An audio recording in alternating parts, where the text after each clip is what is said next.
Everybody does well by herself. I swear you making me melt. Oh, my bad, that's just drool.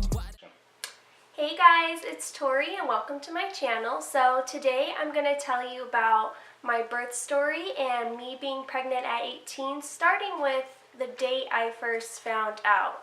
So I found out on August 4th, 2015. It kind of happened out of nowhere, me finding out. I was feeling really sick that day. I told my mom I wasn't feeling good. She thought I was dehydrated. And so I was laying down drinking a lot of water, and I got up to go to the bathroom and thought, let me just take a pregnancy test. You know, paranoid me. And I had one laying around. So I ended up taking the test and it was positive. As soon as I saw the positive lines show up, I was shaking, I was crying. So I ran to go get Ray to tell him immediately. We were both kind of shaken up.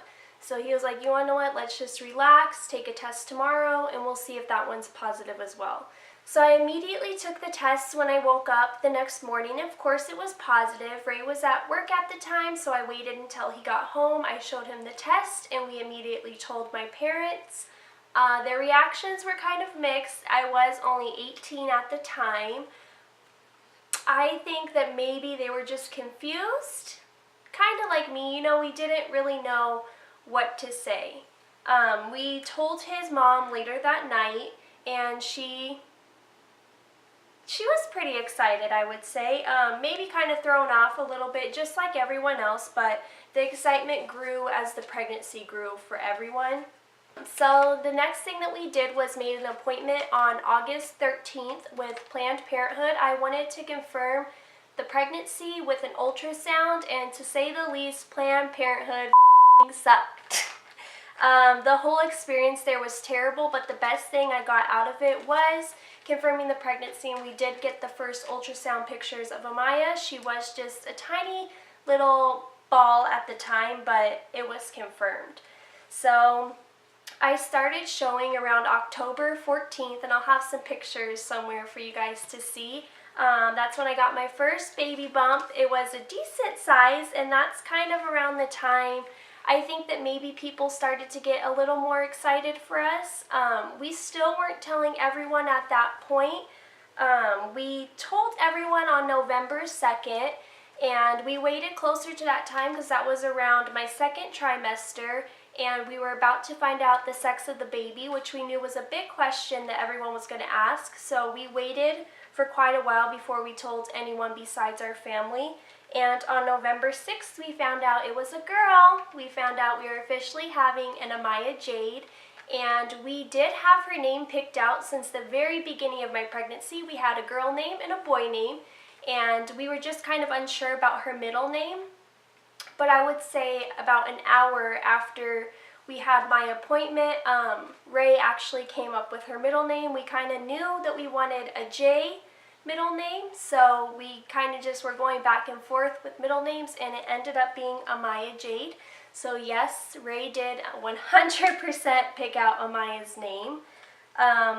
So we're going to skip ahead a little bit. The rest of my pregnancy, I didn't have any problems at all. The most I had was low iron, and I had to take iron pills for it, but other than that, my pregnancy was pretty much a breeze, no complications. And of course, I'll put more belly pictures for you guys to catch up on the times, but we're going to fast forward to March 17th, and that was my doctor's appointment that day, where I found out I was 3 centimeters dilated. I don't remember how far along of being effaced I was, but I was moving decently at the time. We're going to fast forward to March 17th. I was 37 weeks pregnant at the time, and that was my doctor's appointment to see if I was dilated at all. And at the time, I was 2 centimeters dilated, and I was pretty far on the effacing as well. I don't remember the exact percentage, but I was doing well for how far along I was. So next important date I have is March 21st, and I started having a lot of contractions that day. I was in a lot of pain. I didn't have my water break or anything at the time, but the contractions were coming faster and they were closer together, and I was in a lot of pain. So I ended up going to the hospital in the triage department. I didn't really know what to expect, and kind of like Planned Parenthood, the experience was actually really bad for me. I told them that I was having a lot of contractions and a lot of pain. It was really hard for me to get comfortable. I couldn't walk very well, and they basically told me that they weren't just Braxton Hicks contractions. They kind of told me that I didn't know what I was talking about. They made me feel like this girl is young, she doesn't know what she's going through, and she's just going to come in here at any little sign of, I think I'm giving birth. Basically told me I was panicking and I need to calm down. They did not do much for me at all. They just sent me home right after that. So after I left the triage department, it was about later that night. The pain actually did stop. I was doing a lot of walking. Any little wives' tale that you can find online about inducing into labor, I did. Because at that point, I was almost certain that I was going into labor, and I could not get the doctors to listen to me, so we were just trying anything at that point. So this is where the story gets a little bit more exciting. It was March 22nd, so it was the day after I had gone to the hospital, and I started noticing leaking. And it was like when I would sit up after laying down, it would feel like I basically peed myself, but not a lot. And sometimes there was blood in it, other times there wasn't. When I was going to the bathroom, I could feel liquids coming out of me that again was not pee. And I kind of just ignored it because I was so scared to go back to the triage department in the hospital and get sent home again and get there and tell them that something's going on, and for them to tell me again that I did not know what I was talking about. And so I just let it go. The leaking kind of stayed at a steady pace. It was mostly when I was going from laying down to sitting up, it would come out, or if I was walking for long periods of time, I would feel it. And I didn't tell my mom about it, and I did not tell Ray about it either until March 24th. When I woke up that morning, I was not soaking wet, but my shorts were pretty wet. We planned on going to the aquarium that day with my niece London.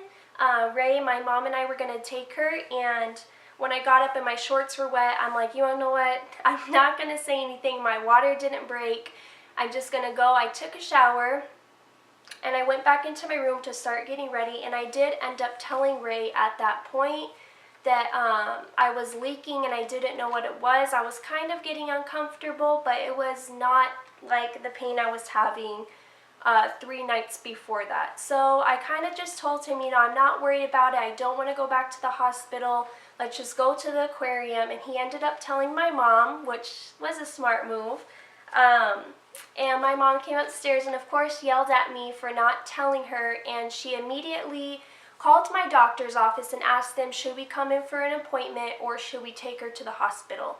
And they said, we don't want to take any chances of it being amniotic fluid leaking, which would basically mean that there's like a tear, you know, in my bag. Instead of my water fully breaking, it would be slowly leaking out, is what they thought it could possibly be. My mom told me, come on, Tori, let's go, let's pack up. You know, her and Ray were ready to go. And I was like, let me just do my makeup really quick, because I did not think anything was wrong. And I really thought I was going to get sent home again with what happened the previous day. So I did take my time getting there. I was having a lot of cramping, but it wasn't feeling like contractions. It was very, very uncomfortable. My stomach got really, really tight. But it was nothing like, again, what I was having a couple days prior. So we got to the triage department at 10 o'clock in the morning. Again, when I walked in, of course, they looked at me like, oh, this girl is back again, crying contractions, crying labor. I was really, really nervous to talk to them and tell them what was happening. When I finally got to see the doctor, I explained to her what was going on, and she was like, well, the way you're explaining it, it could only be one thing. It doesn't, she literally said, it doesn't sound like you're making this up. And I'm like, ugh. So I literally had to get out of the hospital bed and show her that when I was laying down from sitting up, that there was blood and water all over the bed I was sitting on. So they decided to do a test, and they basically swabbed me and were looking for any signs of amniotic fluid. they put it inside of like a little beaker thing, and basically once the test strip that they put it on turned a certain color, that was showing traces of the fluid, and that's what they were looking for. I was in there for probably an hour waiting for that test to come back. It took a really, really long time, and I can only have one person in the back with me, so my mom was actually in the room with me, and Ray was out in the waiting room entertaining London, because like I said, we were supposed to go to the aquarium that day. But they actually came back at 11:45 and told me that it was definitely the fluid. So once they were explaining to me that it was a tear and that's why my water wasn't fully breaking, I didn't understand what they were saying. I'm like, okay, so I can go home now? And they're like, no, sweetie, you're going upstairs to have a baby. And I like looked at my mom and just immediately started crying. I'm like, we need to tell Ray I need my hospital bag. I thought we were going to the aquarium today. And so actually, as soon as I left the triage department, I was able to see Ray for a few minutes. He went back to the house to go get my hospital bag and to drop London off with her mom, and to get me some food. I was starving. The only thing I had eaten that morning was a bowl of cereal, thinking that I was going to have Rainforest Cafe after the aquarium. So I was definitely hungry. So it was around 11:45 when I was admitted into the hospital, and by the time I got up into my room where I was going to deliver her, I was 3 centimeters dilated and 80% effaced. So I still had to be induced at that time, and they were hoping that that was going to speed the process up along a little bit, and it was finally around 2 o'clock that I got to see Ray. He brought me Panera, and he had his mom and his sister with him. So as soon as I got my big old bowl of macaroni in front of me and my smoothie, getting ready to eat it, the nurses came in and told me I could not have anything to eat besides ice chips. But I did sneak a few bites anyways and a few drinks in, and basically just went in on the ice chips. And even with the ice chips, they told me I had to slow down. Your girl was starving. So from 2 till around 4, that was around the time when I was getting induced. The pain was kind of bearable. It did hurt, but it was nothing that I couldn't handle. They came and went, and it wasn't too bad. But at 4 o'clock, I did get my epidural, and that pain was definitely worse than any contraction I had. They had me bent over, and they were putting the needle into my spine, and I just remember my eyes just pouring tears as they were sticking that needle into my back.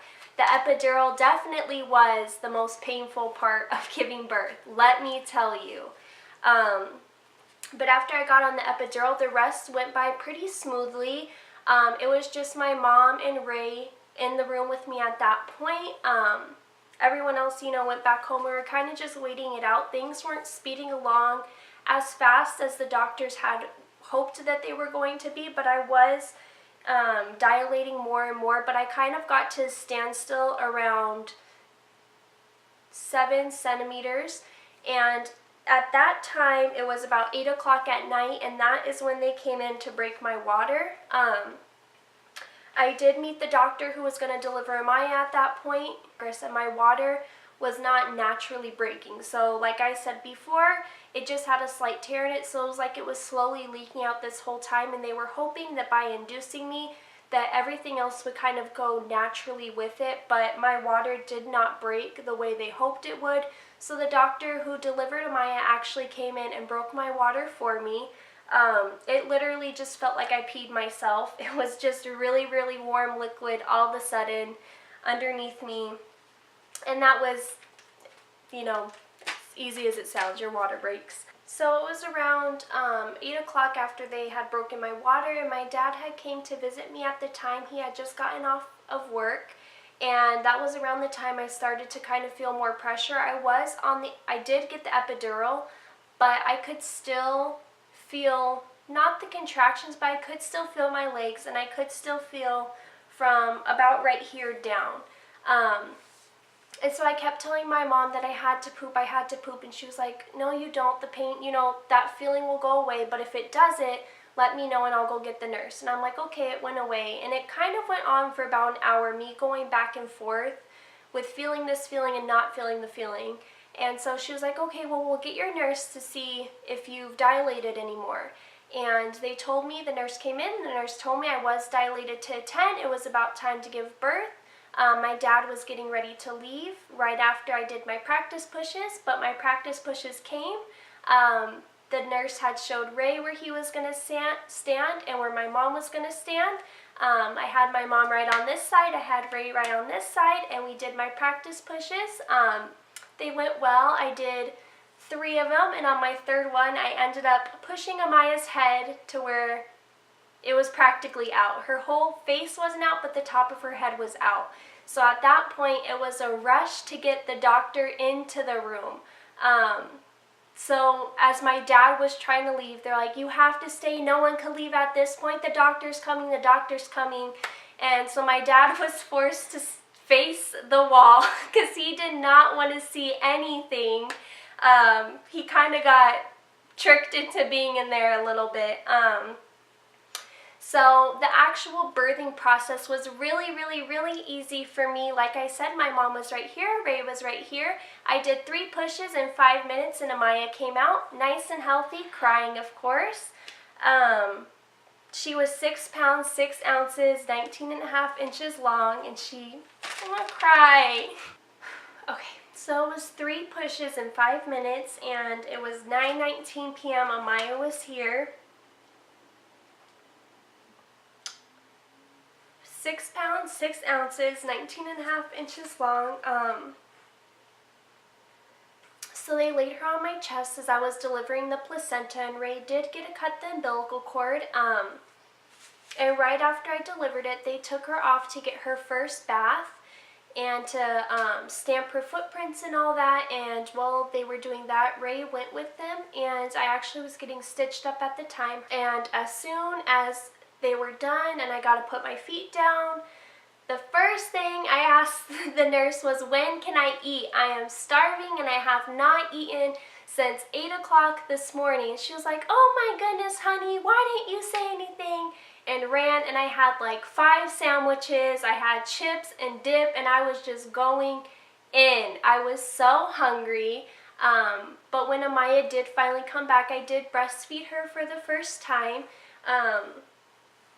And then Ray carried her up to where we were going to be staying for our recovery room.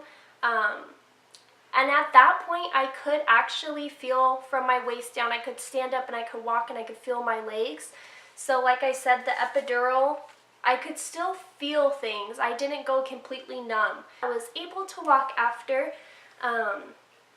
So we got up into our room where we were going to be staying for the recovery. And the rest of the night was pretty simple. By the time we got settled into the room, I would say it was probably about like an hour after, around 10:19.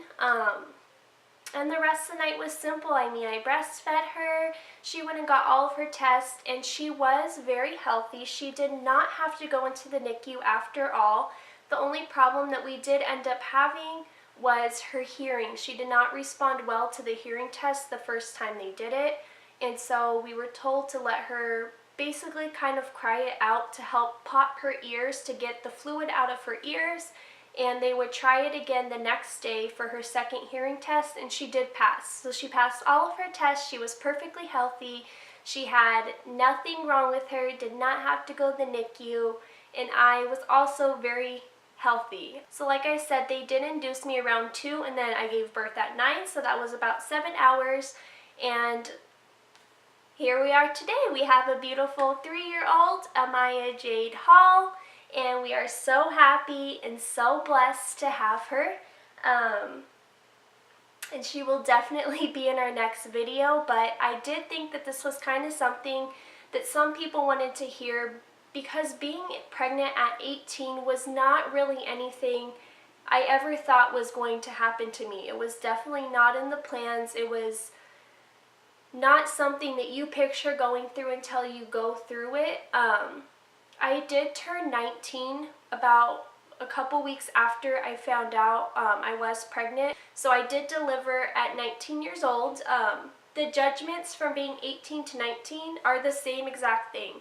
I still got treated like a child by a lot of the nurses. I would say it wasn't until Amaya was actually here that people kind of took me being a mother more seriously. My family was, of course, very, very excited for Amaya to be here. Ray's family was very, very excited for her to be here as well. The excitement did grow with the pregnancy, and by the end of it, we were surrounded with love from everyone. Amaya is a very, very loved, very spoiled little girl. So the negativity of being pregnant at 18 to where we are now is like two opposite worlds. I never thought that we would be in the position we are now from where we started at when I was only 18 and finding out I was pregnant. I never thought that I could be the mother I am to her. I was very scared throughout my whole pregnancy. I kind of feel like once she was here, what other people said didn't affect how I felt anymore. During my pregnancy, it did. What a lot of people thought about me and thought about me being pregnant was one of the things that really weighed heavily and made my pregnancy not so much hard, but made it not as happy as it could be for someone who was married and is now having a baby. The excitement was definitely different there. Just know that if you are going through what I went through 3 years ago, that there is always a brighter side, and you definitely create your own happiness, especially when your child is here, because that is all that matters at that point. So I hope this video does bring, like a little help to anyone who needs it, and anyone who just enjoys hearing the stories. I hope you enjoyed mine. Thank you guys for watching, and I'll see you next time. Bye!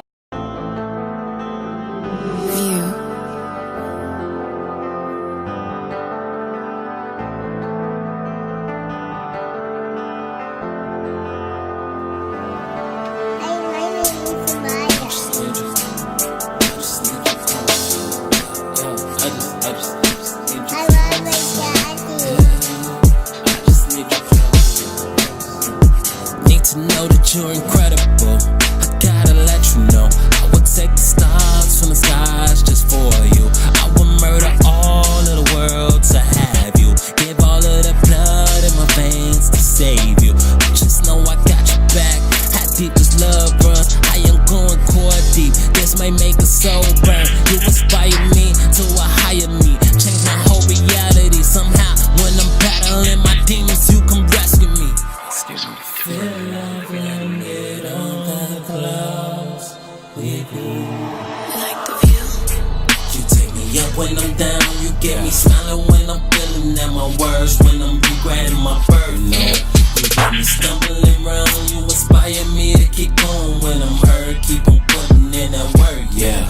Girl, I admire you. I will take the world on forever to protect you.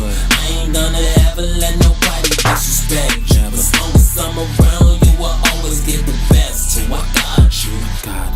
You took me from hell, brought me to heaven, to heaven. If I were to close my eyes to go to sleep, I dream of you. That's nobody in this world that makes me feel the way you do. You got me all up in my feels, this is real. You even numb the pain like I took a couple pills. You're so real, got me standing for you. I got your back, that support, no way you're falling over. I just look at you and redress. You seem to cut out the noise, I'm only hearing your voice. The rest is silent like the S is with the Illinois. Perfect persona, wonderful daughter, it's such an honor to even know I'm your father. Though you drive me crazy at times, blood is thicker than water. They gon' need an army if they try to take your ass from me. Hope you never stray from me. Love that. You take me up when I'm down. You get me smiling when I'm feeling at my worst. When I'm regretting my birth, you got me stumbling around. You inspire me to keep going when I'm hurt. Keep on putting in that work, yeah. Girl, I admire you. I would take the world on forever to protect you. I ain't gonna ever let nobody disrespect you. As long as I'm around, you will always get the best. So I got you. You took me from hell, brought me to heaven, to heaven.